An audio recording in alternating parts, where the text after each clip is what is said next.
मेरे जी 3 बच्चे ने, 2 ਧੀਆਂ ने, अपने अपने घरों बाहर वाले ने।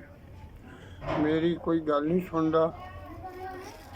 जख्म ने पैरों से, रेशे वगदे ने। वेखो कितनी बदियां ने, तुरिया जाता नहीं, कोई आसरा भी कोनी, कोई खाण पीण का भी कोई बंदोबस्त भी कोनी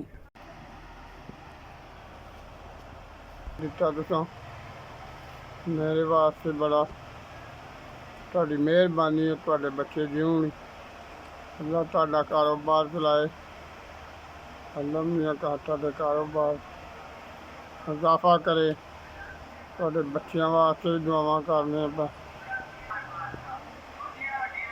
तुसां साहब जी मैंने 5000 रुपया घलाया। मैं किसी चंगे डॉक्टर को जाना वा, वधिया पट्टियां कराना वा जी। अल्लाह मैनूं सेहत दे देवे जी।